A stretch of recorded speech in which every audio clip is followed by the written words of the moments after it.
আজকের ইফতার মাহফিলে উপস্থিত জাতীয় নেতৃবৃন্দ, উপস্থিত আমার সামনে উপস্থিত বেতাগী উপজেলার ছাত্র দল, যুব দল, স্বেচ্ছাসেবক দলের নেতৃবৃন্দকে জানাই ঢাকা মহানগর উত্তর যুব দলের পক্ষ থেকে আন্তরিক শুভেচ্ছা অভিনন্দন।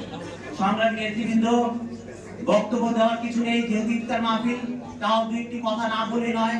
সংগ্রামী নেতৃবৃন্দ, গত 15টি বছর যাবৎ এই স্বৈরাচারী সরকার গুম, খুন, বিচার বহির্ভূত হত্যাকাণ্ড চালিয়ে 3 দিনবার ক্ষমতা দখল করে আছে। সেই ধারাবাহিকতায় 7ই জানুয়ারি একটি ডামি নির্বাচনের মাধ্যমে আরেকটি সরকার গঠন করেছে। আমরা এত সহজে এই স্বৈরাচারী হাসিনাকে আমরা সামনে আগাতে দিব না এবং আমাদের ঐক্যবদ্ধ হয়ে সামনের দিনগুলো আমরা সবাই একসাথে হয়ে সামনে তুলে কাঁধে কাঁধ মিলিয়ে কাজ করতে হবে। বেতাগী উপজেলার জাতীয়তাবাদী ফোরাম যে আজকে ইফতার মাহফিল করেছে তাদেরকে আন্তরিক অভিনন্দন ও শুভেচ্ছা। আমি চাই আগামী দিনগুলো যারা গুম হয়েছে, খুন হয়েছে, বিচার বহির্ভূত হত্যাকাণ্ডের শিকার হয়েছে এবং যারা মামলা আমরা যথাযথ তাদের পরিবারের পাশে থাকুক।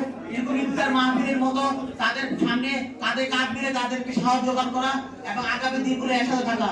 সে ব্যর্থ করে আমি আজকে বক্তব্য শেষ করি। বাংলাদেশ জাতীয়তাবাদী যুবদল জিন্দাবাদ, শহীদ জিয়া অমর, দেশ নেত্রী বেগম খালেদা জিয়া জিন্দাবাদ, তারেক অহংকার জনক তারেক রহমান জিন্দাবাদ। ধন্যবাদ।